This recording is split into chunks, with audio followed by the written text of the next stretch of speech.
आया जी भैया, इसके पहले जो भी वर्ष बीते हैं उसमें लोगों ने बाइक से रैलियाँ निकाली है, उसका अनुभव बड़ा अच्छा नहीं रहा। मुझे पर्सनली हम लोगों ने निकाला, पैदल मार्च निकाला, तो मुझे बहुत अच्छा लगा कि हम लोगों ने कहीं पर अनुशासन चिंता नहीं की। हम लोग एक जगह से निकले दूसरी जगह पर पहुँच गए। जो मुझे यहाँ पर बात करनी है आप लोगों से, वो बात ये है, ये तिरंगा यात्रा यहीं पर करके और यहीं पर छोड़ के हम लोग चले जाएं और इससे हमें कुछ भी न मिले तो इस तिरंगा यात्रा का कोई मतलब नहीं है। 80 साल के बाद सुल्तानपुर में पहली बार ऐसा पैदल मार्च निकला है और अब ये पैदल मार्च जबकि खत्म हो चुका है, इसका मेन उद्देश्य ये अब शुरू होगा। ये पैदल मार्च इसलिए किया गया था कि सुल्तानपुर के इतने जो युवा हैं वो सभी संगठित हों और मुझे पूरा विश्वास है कि यदि सुल्तानपुर को कभी आवश्यकता पड़ेगी, राघवेंद्र को आवश्यकता पड़ेगी तो शायद नहीं आएंगे, लेकिन अगर सुल्तानपुर को आवश्यकता पड़ेगी तो ये सभी युवा कंधे से कंधा मिलाकर यही तिकोनिया पार्क पर फिर से खड़े होंगे। छोटी छोटी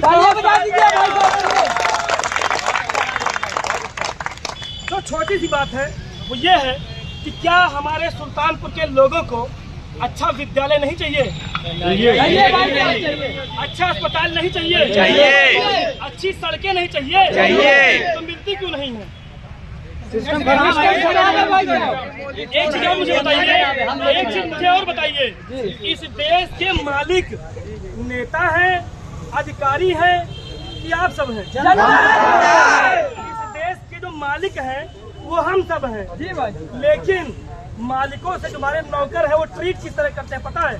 जैसे लगता है राजा उतर रहे हैं। अभी आप डीएम साहब से मिलने जाइए, विधायक जी से मिलने जाइए, सांसद जी से मिलने जाइए, 2 घंटे आप उनके वेटिंग रूम में बैठे रहेंगे, गुड़ से लेकर काजू कतली तक जिसका जैसा व्यवहार है, आपको गुड़ खिला के नहीं काजू कतली खिला के पानी पिलाएंगे, 2 घंटे आपको इंतजार कराएंगे, उसके बाद आएंगे 30 सेकंड में आपकी बात को सुन करके फिर आपको वापस भेज देंगे।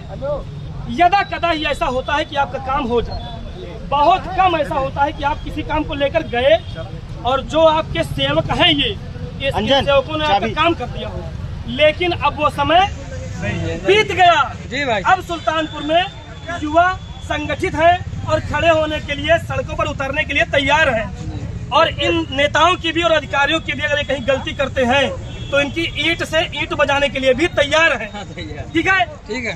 भैया जिंदाबाद, युवा एकता जिंदाबाद, जिंदाबाद, युवा एकता जिंदाबाद, जिंदाबाद, जिंदाबाद, युवा एकता जिंदाबाद, जिंदाबाद, जिंदाबाद। एक अंतिम के 1 मिनट में अपनी बात को समाप्त करूंगा। एक छोटी सी समस्या है, वो हम सबकी समस्या है। एक पेंटिंग बनी हुई है जीआईसी की दीवार पर, मैंने उसका वीडियो बनाया था, आप लोगों ने देखा भी होगा। वो बहुत छोटी समस्या है, उसको हल करने के लिए आधे घंटे का समय चाहिए और सिर्फ इच्छा शक्ति चाहिए। जो यदि हमारे चेयरमैन, नाम ले रहा हूँ, प्रवीण कुमार अग्रवाल जी, अगर सीरियस ले लेते हैं तो वो 15 से 20 मिनट का काम है। उस पेंटिंग में बहुत बड़ी त्रुटि की गई है, उसको हम लोगों ने वीडियो बनाकर उनको बताया। उसके लिए हमने नगर पालिका ईओ को लिखित में दिया, डीएम साहब को लिखित में दिया, फोन पे मैंने ईओ साहब से बात की, लेकिन उसको ठीक करने के लिए वो तैयार नहीं है। और सिर्फ इसी एक जगह पर नहीं, जितनी जगहों पर जनता शिकायत करती है, रोज मैं देखता हूँ 4 ज्ञापन आते हैं, उन पर क्या एक्शन होता है? किसी की जवाबदेही है कि नहीं है? सिर्फ ज्ञापन देकर फोटो खिंचवा कर यहाँ से लोग चले जाते हैं, संघर्ष करने के लिए कोई नहीं आता है। और 1-2 पंक्तियां कही गई हैं, संघर्षों के साये में इतिहास हमारा पलता है, जिस ओर जवानी चलती है उस ओर जमाना चलता है।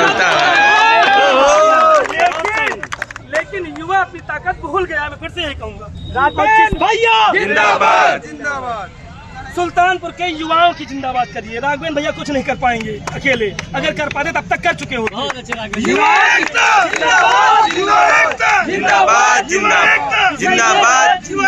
में से कितने लोग अगर सहमत होंगे मेरी बात से तो हाथ ऊपर करके ताली बजाएंगे। हम में से कितने लोग अपने सुल्तानपुर के लिए संघर्ष करने के लिए तैयार हैं? हाथ ऊपर करके ताली बजा देंगे। बहुत ही जल्द हमारी बात को अभी तक अनसुना किया गया है, क्योंकि अभी तक हम लोगों ने सही तरीके से संघर्ष नहीं किया। एक संघर्ष जी भाई, अब हम बहुत जल्दी इस नगर पालिका का घेराव करेंगे और तब तक इनको घेर के रखेंगे, इनको काम नहीं करने देंगे जब तक ये उस चीज का सुधार नहीं कर देंगे। और जिन भी चीजों पर हमारे भाइयों को समस्या होगी और उसकी शिकायत होगी और अगर उसका समाधान नहीं होगा तो चाहे डीएम साहब होंगे, चाहे विधायक जी होंगे, चाहे चेयरमैन होंगे, कोई भी होगा उसको घेरा जाएगा और घेर के उसको उसकी औकात बताई जाएगी कि आप इस देश के मालिक नहीं हैं। इस देश के मालिक इस देश की जनता है, हम लोग हैं। और जो हम लोग चाहेंगे लोकतांत्रिक दायरे में, लोकतांत्रिक दायरे में हम आगजनी नहीं करेंगे, हम तोड़फोड़ नहीं करेंगे, हम अपनी बात को रखेंगे, आपको मानना पड़ेगा। ये तो हो गई हमारे अधिकारों की बात। 30 सेकंड में केवल कर्तव्यों की बात करूंगा। ये वही देश है, लोग कहते हैं आज के 80 साल पहले हम आजाद हुए थे, मैं नहीं मानता हूँ। नहीं आजाद हुए थे। इसलिए नहीं मानता हूँ कि ये जरूर है कि उस समय गोरे अंग्रेज थे, आज काले अंग्रेज हैं। उस समय हमको अंग्रेजों ने दबा के रखा, आज हम लोग जातियों में, धर्मों में, पार्टियों में बटे हैं। कोई जाकर के किसी पार्टी पर बटन दबा रहा है।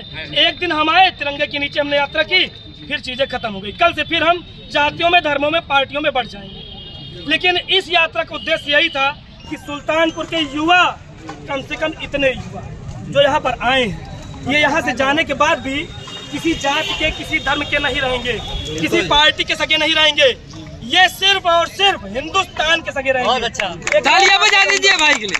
लोग कहते हैं भारत आजाद हो गया, 80 साल बाद हम उत्सव मना रहे हैं। उत्सव किस चीज का मना रहे हैं यार, जब हम आजादी नहीं थे? मैं बताता हूँ, हम लोग उत्सव इसलिए मना रहे हैं कि हम लोग अपने देश से प्रेम करते हैं। इसके अलावा 80 साल पहले जिन चीजों का तरीका हमें नहीं मालूम था, वो तरीका हमें आज भी नहीं मालूम है। बोतल पिया पानी, बोतल इधर फेंक दी, चिप्स खाया, पैकेट इधर फेंक दिया, गुटखा खाया, कहीं पर थूक दिया।